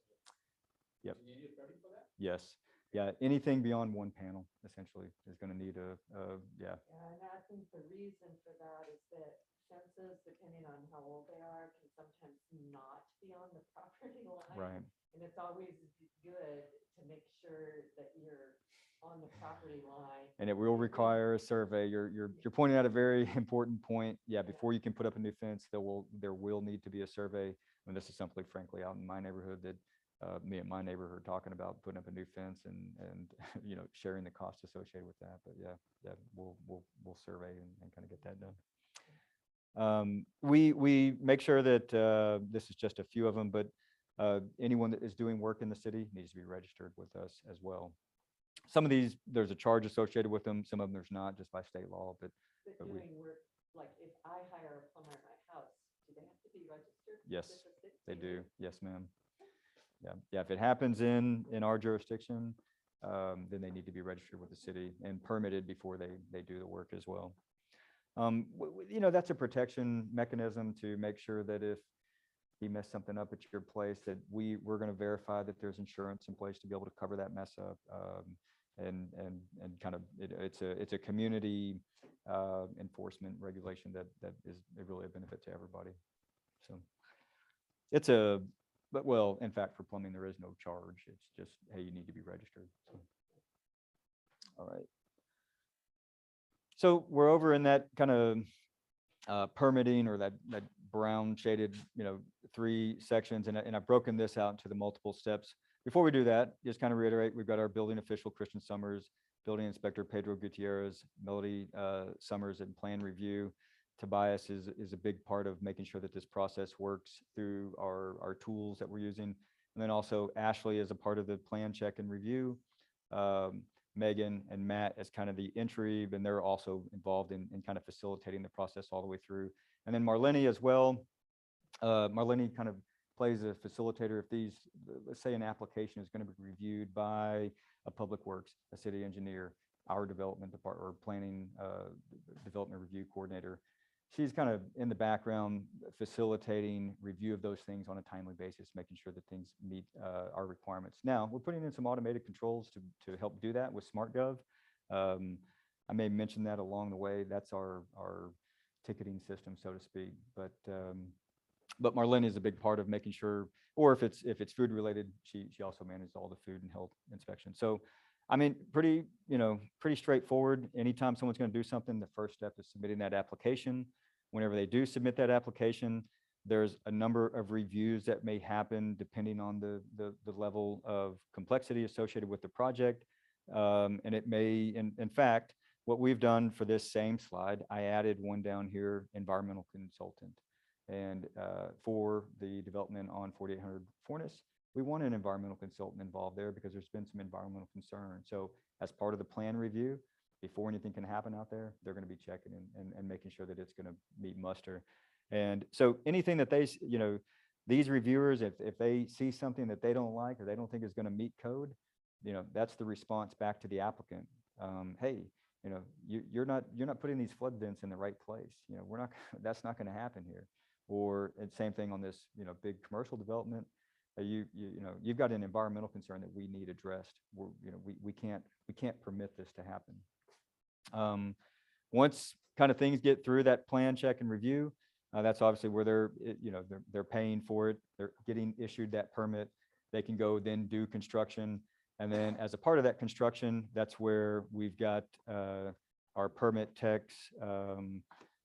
Matt happens to also be part of tree disposition. So if someone's going to be doing construction and they're going to be taking down trees, we need to make sure that they've got the right trees that they're going to be managing. Building inspector, building official, also part of that inspection process. And then lastly, before a CO is issued, kind of everybody getting involved again and saying, hey, what you said you were going to do, applicant, you've done, and you can have a CO and start to use that facility. Just kind of a look at volume over the last year. Yeah, you know, kind of in that 500 range is where we're at. So yeah, 100 plus 37. So yeah, 450 or so. Obviously, the big one, residential remodels. I think as part of COVID, we kind of saw an increase here. It was weird. We kind of saw an increase at certain times and it dropped off. And whenever, material started to be, even for an astute community, it's like, yeah, it's still more than I want to pay right now. So, yeah, that was kind of our general volume that we saw last year. Health inspections, this is something that's also within our purview, the development services, about 75 different establishments that we routinely inspect, or as called out, and kind of if we say, hey, someone needs to go check this out, we think we got something, then we have Marlene helps with the coordination with that. We have a third-party health inspector that does those inspections. Our floodplain manager, so kind of moving through those blocks of different activities and responsibilities. Christian Summers, again, kind of that principal community administrator for the daily implementation of flood loss or reduction activities, making sure that we are meeting our requirements that we say we are, and managing really a whole program. So CRS, Community Rating System, has kind of been a hot topic around here recently. So we have actually brought on a third party to kind of help us with what we're calling Community Rating System, or CRS renewal. However, our floodplain manager and myself have been directly involved in creating those policy documents, not only just policy, but procedural documents, so that we can make sure that we comply with the requirements of what is the National Floodplain Insurance Program, NFIP, who manages CRS for FEMA. That's a lot of acronyms, but basically FEMA, the national government, says, hey, here's the requirements to be a part of this program. And we're the ones who establish and monitor, regulate flood insurance. If you have regulations or requirements that exceed the minimum standard, you can get discounts like that. And so the city of Bellaire has been a community that has participated and basically been rewarded on those flood insurance premiums because of the standards that the city adopts. Whenever you see those, and so I guess full disclosure here, if you're not aware, we were removed from the program due to some documentation and lack of response, essentially. Not that the program wasn't in place, but really it was a response to FEMA that was required. It wasn't adequate and timely enough. They said, hey, we're going to use this as a carrot, so to speak. You didn't comply with the requirements, you're going to be removed from the program. However, we put quickly an action in place to return to the program. We are going to be at a level 9 within the CRS, which is, it does receive a 5% discount. There's some other changes happening at FEMA called Risk Rating 2.0. It's a new way to calculate flood insurance that is more specific to individual properties and structures, rather than kind of the way it's done right now. It's like a broad brush. So here's your 100-year, everybody gets charged the same. This is much more specific, and it will look at, well, what material did they use to reconstruct? Did they meet certain requirements? And so, we're right now, your flood insurance, depending on who your provider is probably very similar to who, your neighbor across the street is. With Risk Rating 2.0, it'll be much more specific to your property. Yes. FEMA has to manage. FEMA all of manages that, Risk Rating so 2.0. they're Yeah. That'll be a federal agency that staffs up. It is, yeah. Yeah. Risk Rating 2.0, and honestly, if you're about to renew your flood insurance, I highly encourage that you check with your provider and make sure that they're familiar with Risk Rating 2.0. Right now, if you so choose, you could opt in to Risk Rating 2.0 if you wanted to, if it provided a discount, if you're about to renew. So starting April 1, we will return to a 5% discount. And we fully expect to be, so we were at a level 7, which provides a 15% discount on flood insurance premiums. We fully expect to be at that level next October. Yes. Well, it's complicated, but that's a whole nother presentation. But yes, if did you ask her about Risk Rating 2.0 or? Oh, no. Yeah. If your flood insurance provider is not familiar with Risk Rating 2.0, it may be good to consider, you know, hey, is it a good time to look around? I'm not saying that your provider, but it is something that the insurance provider should be aware of at this point. However, we had a FEMA representative come in as part of, we did a CRS workshop a couple weeks back. Gilbert, oh, I'm missing a blank on his name. FEMA representative came down from Dallas, Fort Worth. And that was one of the things he kind of informed us is, hey, if you're dealing with an insurance provider that does not understand risk rating 2.0, you might want to shop around at this point. There's been plenty of opportunities for Texas insurers to get informed. He says, but participation has been, you know, waning a bit. So it's a big change that's happening, but it may be definitely something that you want your provider to be aware of. So what's the flood hazard mitigation task force? Yeah. So I've been to one flood hazard mitigation task force meeting since I've been here. Left my period off there too. This is a group, and it happens to be the mayor. Councilmember Hotze is on there as well.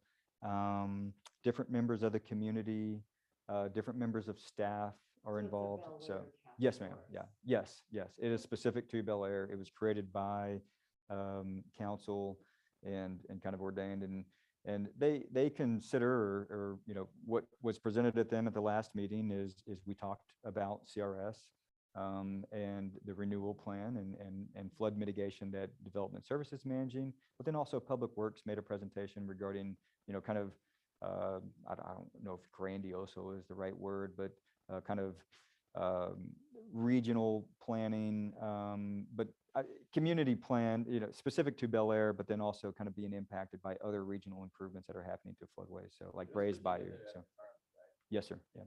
So, yeah, where I think you were getting to, you know, the reason for my question, because I don't think that Bellaire can solve the flooding thing. Right? You're absolutely right. At all. Right. I mean, stating the obvious. Like, Correct. Yeah. And so before we go start, you know, spending a bunch of money and stuff like that, Yeah. we have to be connected with counties. You're other absolutely right. cities, And you know, and I don't want to speak too people in much to Galveston, you're right. It's all Army interconnected. Corps of Engineers. And so there, you know, as part of the, well, not necessarily part of the flood mitigation hazard task force, but there is something called the master drainage concept plan. The master drainage concept plan was recently presented to council and also to the flood mitigation hazard task force. Let's get that all right. And as a part of that, it was basically a Bellaire sponsored or funded research, but it was in coordination with Harris County Flood Control District. TxDOT was involved, City of Houston, I believe, to some degree. And I don't want to talk too much about that because I wasn't involved with it personally. But you know, these studies, and I know that these efforts have been taking place with consideration of, all right, it's not just a Bellaire thing, but you know, what can we do to improve, you know, within our own boundaries, but then also in coordination with others. So, yeah. Floodplain management, also updating those floodplain maps, being involved in those plans and policies associated with the community for further development. And then also, you know, and one of the key things is part of the CRS, I put an acronym on it without explaining what it is. Sorry, that's the National Flood Insurance Program. But they act as a resource and basically being able to promote, hey, flood insurance is available to you, you know, this is how you get that. And so as part of the CRS, we try to provide those resources through our website, through other avenues like the workshop that we had a couple weeks ago. All right, jumping out of that over into code compliance, about 1,200 calls a year. And they kind of break down whether, you know, trees is kind of something we get folks calling in or that we notice associated with tree violations. That might be that, hey, they're hanging over too low over sidewalk, it needs to be. And zoning, you know, hey, we think we see something that's happening inside of a particular zone that shouldn't be there, and we'll work with those cases. Signs, this is where, you know, someone has either put up a sign, and that can be anything from a sign that might be in our right-of-way versus something that's on someone's property. I will say with signs right now, and if you follow any of the most recent legislative discussion from the state, Signs are kind of changing, and it's almost to the point where if you have to read the sign to, enforce it, then you can't. It's kind of getting to the point now. You can control size of a sign. You can control, even coloring and things like that. But as far as what it says, the state is being very restrictive as far as what you can do. And there's been kind of numerous cases over the years. And so that's something that we want to revise our ordinances, and I'm working with Ashley to do that. However, we're also waiting on council or legal counsel's guidance on what to be able to do there. Junk and debris, high grass, there's some other things that Linda handles. Linda's awesome. I mean, it's a tough job. And Linda gets a lot of compliance without having to write citations and go to the courts to solve them. Not that doesn't ever happen, but she does a great job kind of getting folks to do what's required without having to go that far. CIP and Grants Management, I got me up there because this kind of falls more in my remit than others, but just a general overview, our FY22 CIP projects total 30.5 million. Some of these, they're kind of almost like placeholders. Before a lot of these things get done, if they haven't already been approved, now they're part of the budget, that gets approved, but then a lot of times before a project's actually going to get executed, it's going to go to council as well, because you're going to do it through a contract. And if at that point council says, no, we're not going that route, then there's that another lever to kind of to mitigate that or regulate that. Down here, this is the grant funded projects. I know these totals don't match up, and partly is because we have some applications that before we would do some of the projects, it would require an application to be associated with funding that. But down here, we do have 4300 Cynthia Street. This is a community development block grant, disaster recover from 2015 that the city was awarded. And we actually just awarded the contract, and that'll go into construction. I don't know exactly when, but we're expecting to start to see things quite a way. The design is already done. Couple Chelsea, Mimosa, Cedar, and Larch. This is another CDBG DR funded project or group of projects that were also approved by the Better Bellaire, the BBB. And then we found a funding source for them through these different grants through HUD. In addition to that, we have this Feld Park Emergency Generator. This was through funding that was available through FEMA and awarded to us. And this is another one just recently advertised and selected a contractor for that work as well. These down here, I've got them grayed out, but it's things that, I can cross. The traffic signals one is kind of, it's already out there. It's handled through HGAC or Houston Galveston Area Council. It is, as far as I understand, like this is already, we're gonna get it. It's just a matter of them finally making the award formal. And I'm not sure if that actually happens this month, but those CMAQ funding, and I can't remember exactly what CMAQ stands for, but that one will probably move up into a green category. Home elevations is another one, and actually we're currently soliciting applicants to be involved in the home elevations program. We have applied for this for the last couple of years. We have not been successful. However, we're taking a bit of a different approach this year, and we're actually going to hire some third-party assistants to help us with our grant application. And then if we are selected, the grant funds will also cover not only our application, but also the implementation as well.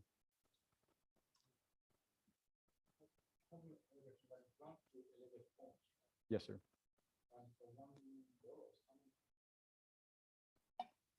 Yeah, so I left the numbers up there from last year. The 2020 numbers, I'm sorry. Yeah, 2021 is what that should read. We're going into and actually it is kind of confusing. The application happens in 2020. So right now they're doing the 2021. The implementation would be in 2022. So it's kind of confusing the way that works. But yeah, the $1 million. And so I don't want to get too stuck on these numbers, but yeah, it included, so the way this works is you get a number of interests, and then you kind of filter through and you say, okay, well, who is what you might consider severe repetitive loss? Who's encountered multiple floods and had to do improvements above $5,000 to their property? Those are kind of the highest priority for this type of funding from FEMA. You want to include those folks on your list. And then you also have what's called repetitive loss. And so severe repetitive loss is greater than 3 floods, basically. And then you have repetitive loss, and that's someone who has flooded essentially twice and had to do repairs for greater than $5,000. So you kind of include them in your application. And then there's also making sure that things are close together in proximity, but not too, it's kind of a myriad of you know, getting the right formula with who's showing interest in the application. And that's why we felt this year, in fact, we've got it on the street now, or we're advertising for consultants or assistant contractor grant writing assistants now. The application is due on December 1st. So we're already soliciting, trying to get that interest from the different residents who might want to elevate their homes or do construction to get it out of the floodplain and out of risk. So that's kind of how that works. And I think this is in the neighborhood of 8. I think you're right, about 8 different homes. So let me see, anything else there? Yeah, so a link here to the adopted budget if you're interested. And once you get these slides, it's kind of, hey, you can go through the whole, I don't know if y'all have been to finance yet, but Terrence will cover this in a lot of detail. So and then lastly, GIS. I think that's last. Yep. GIS, and this is our computer system for storing and managing geographic data. Kind of a you know, example of what this really means. I happen to be a geography and geology major. I love GIS. I kind of grew up in this vein and then got into process and data throughout my career. But you know, if you ever use Google Maps, perfect example of what, you know, a very fine application of GIS. All those points, all those lines, they all have a lot of information and data behind them is the best way to describe it. There's a speed limit, there's an income, there's a household, you know, number of people living in the household. And so examples of layers that we manage here at the city, our boundary, a different zoning, we have code enforcement areas. And actually this kind of came into question recently. Someone says, yeah, you know, you guys don't do any code compliance down here. It's like, well, actually we do. Here's the numbers. So, but we're also able to track any code violations, where those are taking place, where we're issuing permits, various, you know, facilities that we have and manage. And then, you know, a very important one, flood zones and how that impacts our community. So for every permit that does come in, we consider, well, what flood zone are you in right now? And we'll be able to tell that. And that's also something very important whenever we issue permits associated with our national compliance with CRS and getting points in. So kind of in summary, these are all the things that we talked about. Again, a lot of responsibilities, you know, to make sure that the community does develop and grow in the way that the citizens want it to, but then also is in a healthy and safe, considerate way. So, and then I'll leave you with this. This is kind of the last slide. A couple of tools or resources for anyone who is interested in whether using development services or learning more about. We obviously have the development services website that we're kind of going through a refresh now. We've recently pulled some information off of there, kind of doing some updates on that. SmartGov is if you were needing a permit. A lot of times your contractor will handle that. And if you say, hey, I'm going to do my own work, you still need to be insured and kind of registered, and you can do that if you say, hey, I'm a licensed electrician, I'm going to do this work on my own, you know, just providing evidence that, hey, I'm insured and can do this. But SmartGov kind of helps facilitate that process. And then also the development services guide. This is something I talked a little bit about my process background and building management systems. Whenever it was brought on a year ago, it was like, hey, take care of this. We need help with the development services guide and a more comprehensive management system here. Although some of the priorities have changed due to some turnover and things like that, I haven't been able to deliver this just yet, but it is still in the works, and it'll be something that serves as a guide to the community. But then also it's great for us on the back end where we can have workflows associated with the different processes that we manage. And we can also have SOPs and be able to provide a better consistent level of service and measure how we're doing with that too. So, all right, so that's it for me. Any questions here? All right. Thank you. Yeah, sorry, that went over a little bit. I didn't time this presentation either, so, but thanks for the questions. Y'all have any other questions or comments on that? Thank you very much. Sure, thank you. And we owe you PD 19. Okay. Do you have access? Just next to it, so it's kind of one square with two. Do you have access to those, Raquel? They're on Laserfish. I personally don't, so I mean, I can get them, but okay, yeah, yeah. Very good. All right, good stuff. Nice to meet y'all.